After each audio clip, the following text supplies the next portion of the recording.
দামি একটা লাশের মিছিল প্রবীর সর্দার প্রতীকী এই দামি নামটা লিখে কফিনের সামনে পাশে রেখে আমরা আজকের এই প্রতিবাদ সমাবেশ অনুষ্ঠিত করছি।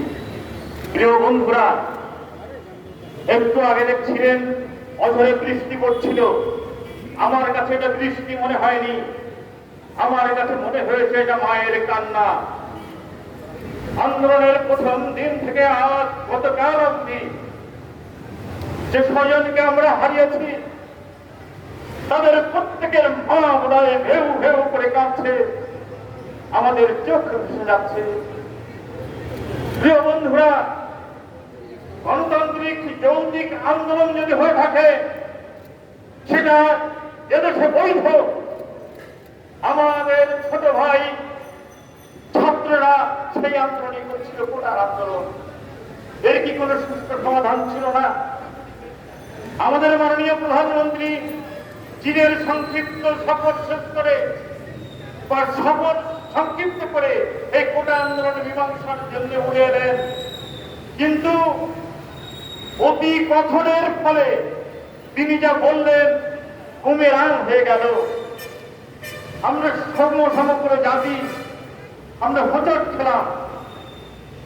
আমাদের মধ্যে কেউ রাজাকার নেই, রাজাকার নাতনি নাতনি আসবে কোথেকে? শুধু তাই নয়, উত্তপ্ত হয়ে উঠল ছাত্র সমাজ, পাল্টা সমাজ স্লোগান দিল। এরপর পরই তারই মহান সেনাপতিকে দিয়ে একটা ছাত্র সংগঠনকে দিয়ে এই আন্দোলন ঠেকাবে হুমকি দিলেন। কিন্তু সেটা কি সম্ভব? এটা কি ওবায়দুল কাদেরের বক্তব্য ছিল না শেখ হাসিনার বক্তব্য ছিল? কারণ ওবায়দুল কাদের শেখ হাসিনার কোন পারমিশন ছাড়া শ্বাস নিঃশ্বাস গ্রহণ করেন না, ত্যাগ করেন না।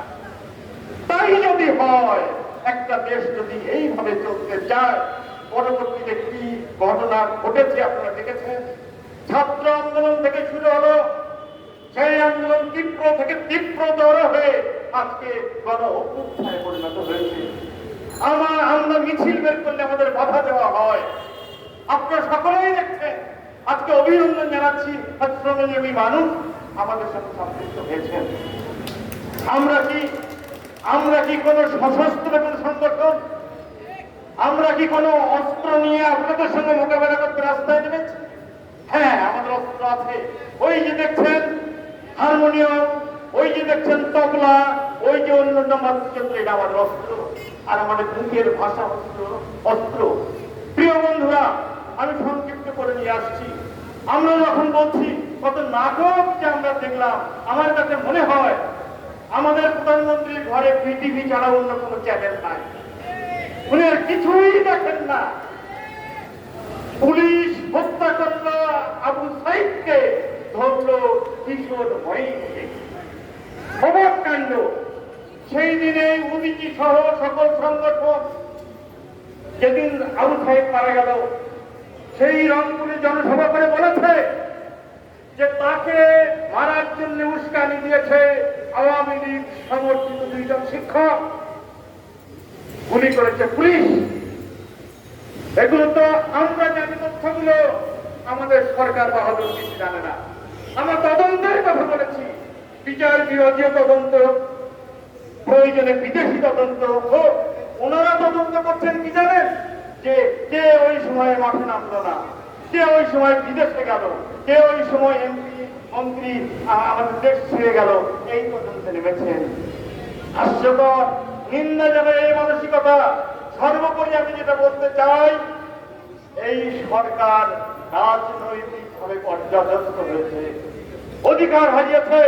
এই সরকারের নৈতিক কোন অধিকার, এই ক্ষমতা আছে কিনা সেটা আপনারাই বলবেন। তিনি জনগণের কাছে বিচার দিয়েছেন, জনগণই বলবেন। এবং আমিও বলবো যে আপনি নিজেই সেই সিদ্ধান্ত গ্রহণ করুন, সেই নৈতিক অধিকার আপনার আছে কিনা। সকলকে ধন্যবাদ।